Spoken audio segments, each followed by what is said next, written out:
only 7% of that 99.9%, 7% report making $1 million a year or so. And when it comes to minority-owned businesses, only 1% are making $1 million in a year, over a year. Women-owned businesses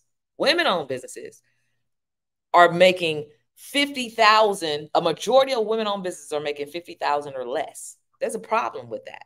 Those numbers are staggering. The more I do the research, right, those numbers are very staggering to me. I used to be one of those.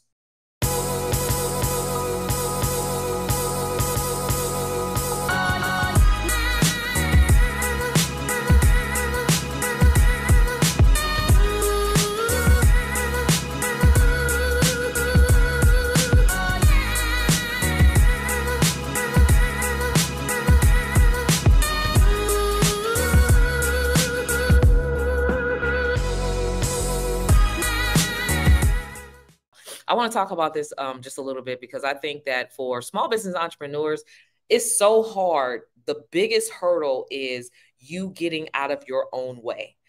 And I know, and I can speak on that because I used to be in my own way too. But the stuff that I'm seeing over here on this side of money, this side is different, right? And out of all of 99% of all the businesses in the world are not or small businesses, are, by this definition, 99% of the employees in the world are small businesses, right? Which means only 1% of the employers are bigger than a small business, right? So that's significant. That means that you as a small business, you're very key to this economic growth and development in economy. You're very key to the economy because you're the one that's going to be creating the jobs. And if you're not haven't already created the jobs, right? And so, but watch this, only 7% of that 99.9%, 7% report making $1 million a year or so. But at the same time, the government has trillions of dollars across all agencies, across all states, across the entire United States, on all three levels of governments, multiple trillions of dollars, right? And a percentage of all of that across all government levels, local, state, and federal, percentage of that they're looking to give to small businesses. That's a lot of money on the table, right? So what that tells me is that there's not only is there room at the top, but every small business have no excuse, especially when you become into this knowledge about doing business with the government, and that you can do business with the government, and that they are a large purchaser, and that they award large lucrative contracts, that every small business entrepreneur should at least be making a minimum of $1 million. $1 million is easy, right? Ideally, if you want me to do a little bit of math for you, 4 contracts of $250,000.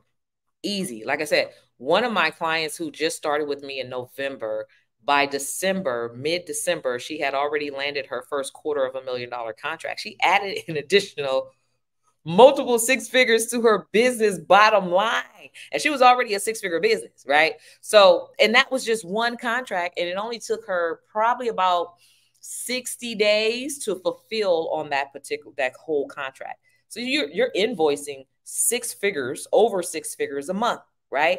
So, but a lot of times what we as small business entrepreneurs, like, we get in our own way and we think about all the reasons why we can't, right? It's too hard. I don't understand what to do. It's too much paperwork. My credit is bad. I don't have the money to invest in the education. You got to make stuff happen for yourself. But this is not for everybody, right? So I understand that this is not for everybody. Trust me, I do. I understand that there's a difference between high-level entrepreneurs who have purposes, right? You're on a mission and you have a heart to serve, because when you're landing these contracts, what you're doing is you're serving the U.S. government and you're serving the people that the U.S. governs, right? So you have to have a heart of servitude.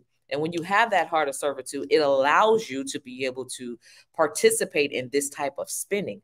Everybody is not on that level. You have to be a visionary in order to break the curse, generational curses, right? We're talking about Generational curses where people have made, they've been okay with 50,000 a year, 100,000, maybe 200,000, right? You've been okay with that, right? But it's not okay when there's this only 7%. And when it comes to minority owned businesses, only 1% are making $1 million in a year, over a year. Women-owned businesses are making 50,000. A majority of women-owned businesses are making 50,000 or less. There's a problem with that. Those numbers are staggering. The more I do the research, right, those numbers are very staggering to me. I used to be one of those, right? And so that's why I could talk about it. But when I understood how government contracts worked, it changed the game for me. I used to be the one that talked about how bad my credit was, and this is the reason why I can't invest in education that's going to show me how to make some money, right? We can give all the reasons in the world why we have to fight for our limitations and stay where we are, right? But bad credit can be fixed, right? It's a few $100s, right? Over a 6-month period, 6 months. You have to have a game plan. You must be a visionary. Like I said, this is for high-level entrepreneurs. This is for those who want to do something in the world. They want to create impact, but they also want to create legacy. You cannot create legacy unless you create impact. The more impact you create serving others, the more legacy, the bigger your legacy is going to be for you. That's a byproduct. Making $1 million is going to be a byproduct when you position yourself to serve others, right? Hey, thanks so much for watching this video. I hope you're enjoying it. I wanted to take some time to invite you to join me in the GovCon Challenge.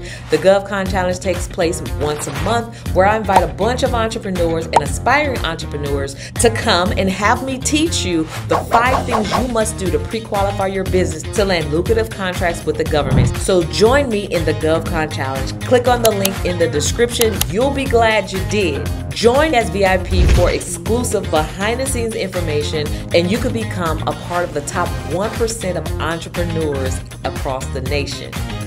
Now back to the video you were watching.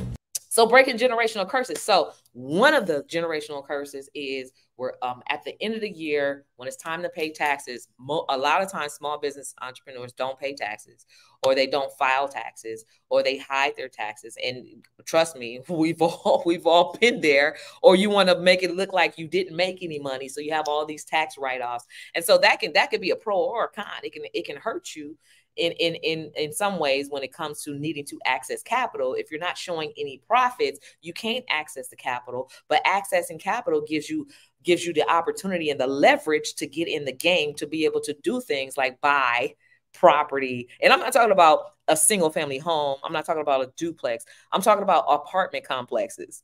You know, those 1.2, 2 million, I'm just making up these numbers, but those large $1 million projects, you can't do that from your own pocket. You have to leverage other people's money in order to do that, right?